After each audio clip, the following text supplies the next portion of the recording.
जय हिंद दोस्तों, स्वागत करता हूं आपके अपने चैनल टॉप एग्जाम क्लासेस पर। मैं आशा करता हूं आप सभी एकदम स्वस्थ और अच्छे होंगे। मैं आपके लिए यूपी पुलिस कांस्टेबल के लिए जीके जीएस का प्रैक्टिस सेट बहुत ही महत्वपूर्ण लेकर के आया हूं। इसमें बहुत ही इम्पोर्टेंट क्वेश्चन है दोस्तों। अगर आप चैनल पर नए हैं तो चैनल को सब्सक्राइब करके बेल आइकन को ऑन कर लें। पहला क्वेश्चन है, निम्नलिखित में से किस नदी का उद्गम भारत के बाहर है? तो किसका है? ब्रह्मपुत्र नदी का। ब्रह्मपुत्र नदी भारत के बाहर तिब्बत के कैलाश पर्वत में मानसरोवर झील के चेमायुंग डोंग ग्लेशियर से निकलती है। यह तिब्बत, भारत तथा बांग्लादेश से होकर बहती है। तिब्बत में इस नदी का नाम सांगपो है। भारत के अरुणाचल प्रदेश में हेदांग है और असम में ब्रह्मपुत्र है। और आप लोग कमेंट करके बताओ कि बांग्लादेश में इस नदी को किस नाम से जानते हैं? बांग्लादेश में इस नदी को किस नाम से जानते हैं? कमेंट करके बताना। नेक्स्ट क्वेश्चन है, इग्लू क्या है? तो इग्लू बर्फ से निर्मित एक आश्रय स्थल होता है। यह गुंबद के आकार का होता है। यह मुख्यतः कनाडा के आर्कटिक क्षेत्र तथा ग्रीनलैंड के थल क्षेत्र में बनाया जाता है।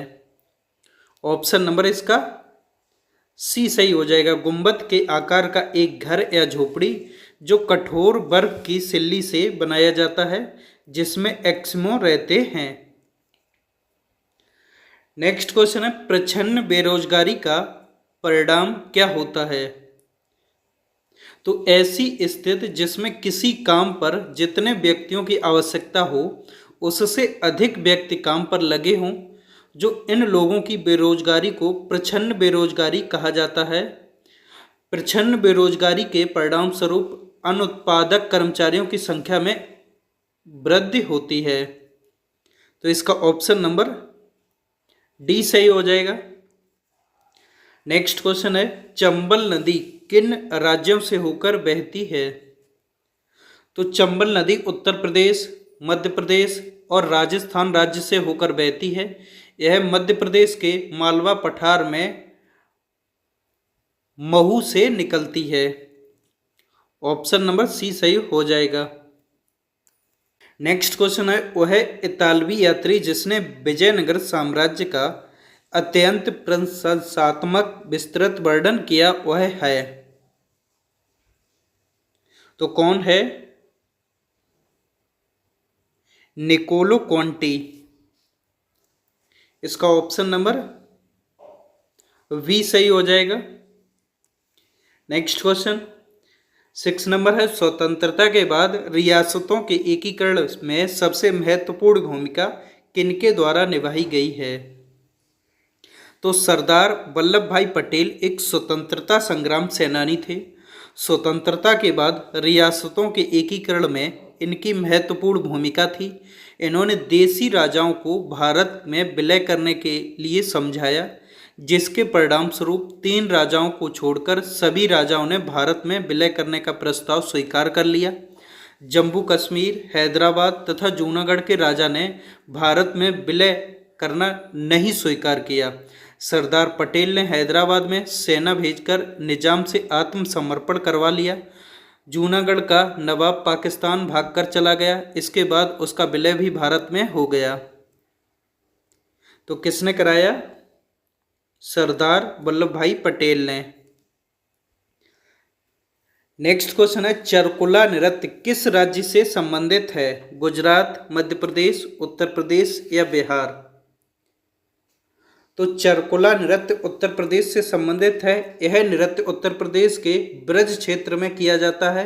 यह नृत्य होली के 3 दिन बाद किया जाता है। ऐसा माना जाता है कि इसी दिन राधा का जन्म हुआ था। ऑप्शन नंबर सी सही हो जाएगा इसका। नेक्स्ट क्वेश्चन है, हर्षवर्धन की राजधानी कहाँ थी? तो हर्षवर्धन प्राचीन भारत का एक शासक था।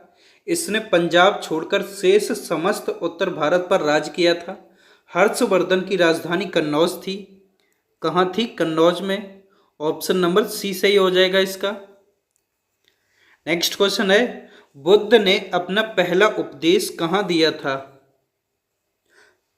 तो बुद्ध ने अपना पहला उपदेश सारनाथ में दिया था।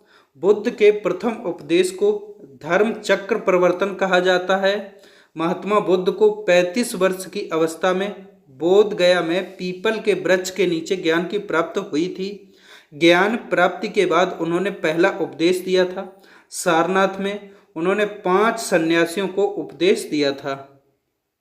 कितने सन्यासियों को दिया था? 5 को। कहाँ दिया था? सारनाथ में। नेक्स्ट क्वेश्चन है, कंप्यूटर की स्मृति का मापन किया जाता है।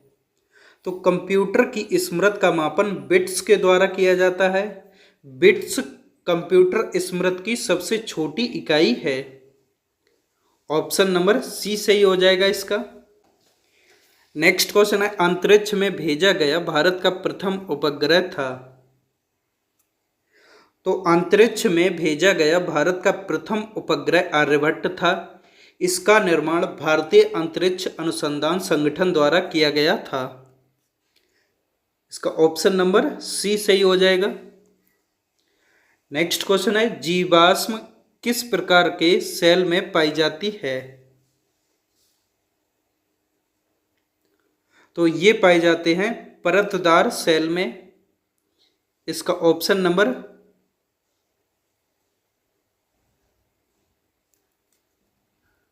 वी सही हो जाएगा। नेक्स्ट क्वेश्चन है, वायुमंडल में कौन सी गैस सबसे ज़्यादा होती है। तो कौन सी होती है? नाइट्रोजन होती है। कितनी होती है नाइट्रोजन? 78% होती है। नेक्स्ट क्वेश्चन है, कौन सी हवा वर्ष में 2 बार अपनी दिशा परिवर्तित करती है। व्यापारिक हवा, पछुआ हवा, मानसून हवा या ध्रुवीय हवा। तो मानसून हवा वर्ष में 2 बार अपनी दिशा परिवर्तित करती है। मानसून हवा ग्रीष्म ऋतु में 6 महीने तक समुद्र से स्थल की ओर चलती है तथा शीत ऋतु में 6 महीने स्थल से समुद्र की ओर चलती है।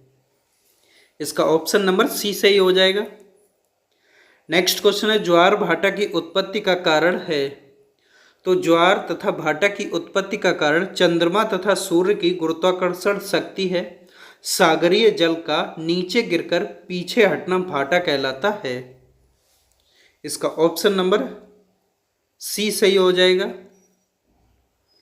नेक्स्ट क्वेश्चन है, गोबी, कालाहारी, अटाकामा, सहारा क्या है ये सब। तो क्या है ये? मरुस्थल हैं। इसका ऑप्शन नंबर बी सही हो जाएगा। नेक्स्ट क्वेश्चन, जैन धर्म के 23वें तीर्थकर कौन थे।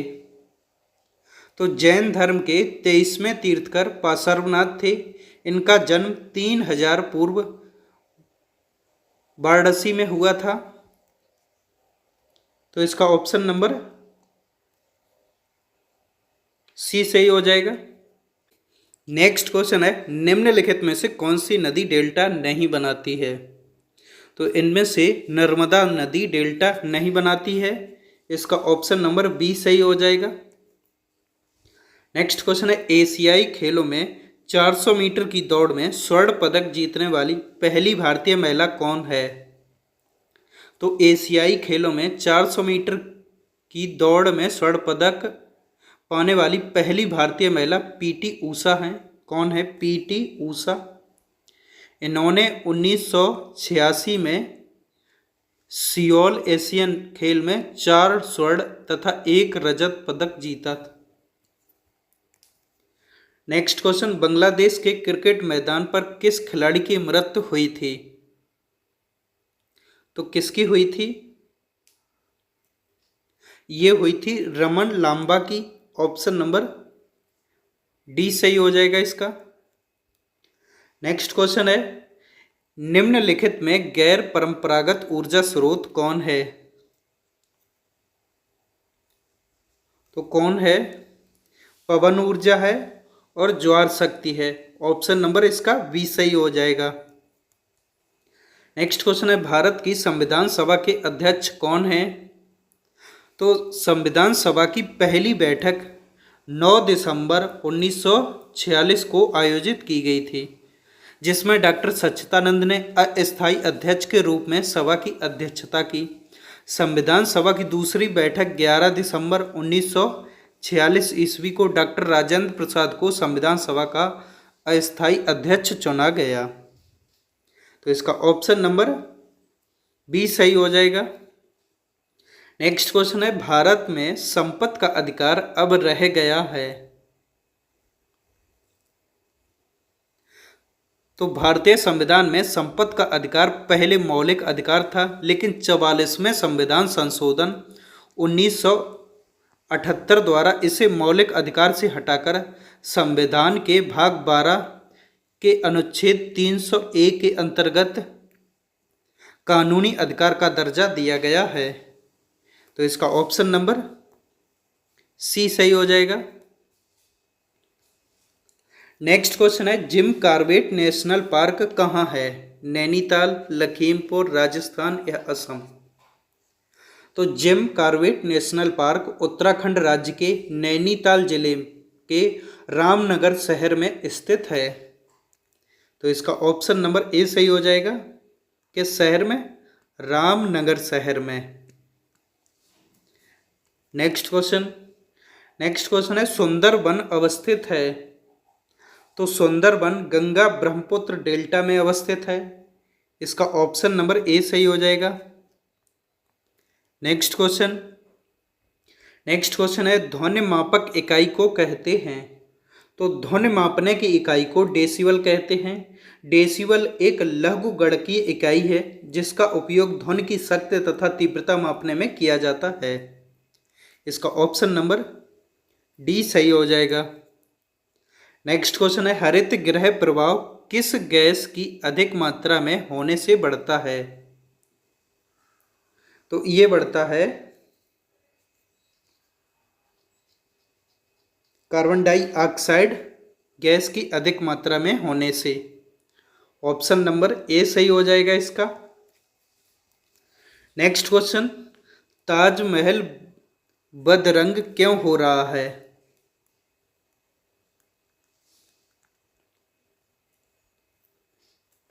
तो ताजमहल अम्लीय वर्षा के कारण बदरंग हो रहा है। कारखानों से निकलने वाली गैस सल्फर डाइऑक्साइड तथा नाइट्रोजन डाइऑक्साइड की प्रतिक्रिया के कारण वर्षा का जल अम्लीय हो जाता है। जब अम्लीय वर्षा संगमरमर से प्रतिक्रिया करती है तो संगमरमर का रंग पीला हो जाता है। इसका ऑप्शन नंबर डी सही हो जाएगा। नेक्स्ट क्वेश्चन है, अंटार्कटिका जाने वाले प्रथम भारतीय दल के प्रभारी थे। तो कौन थे? डॉक्टर एस के कासिम। ऑप्शन नंबर इसका वी सही हो जाएगा। नेक्स्ट क्वेश्चन है, निम्नलिखित में से कौन संघनन नहीं है? इनमें से कौन संघनन नहीं है? तो गैस से द्रव में परिवर्तित होने की प्रक्रिया संघनन कहलाती है। धुआं संघनन नहीं है, जबकि ओस, कोहरा, पाला, मेघ तथा वर्षा संघनन है। तो इसका ऑप्शन नंबर क्या हो जाएगा? सी सही हो जाएगा। नेक्स्ट क्वेश्चन, निम्नलिखित में उष्णकटिबंधीय क्षेत्र कौन सा है? तो कौन सा है? कर्क रेखा से मकर रेखा के मध्य को उष्णकटिबंधीय क्षेत्र कहते हैं।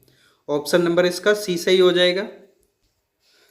दोस्तों, अगर आपको यह वीडियो अच्छी लगी हो तो कृपया करके वीडियो को लाइक करें, शेयर करें और चैनल को सब्सक्राइब करें। वीडियो देखने के लिए आपका बहुत बहुत धन्यवाद।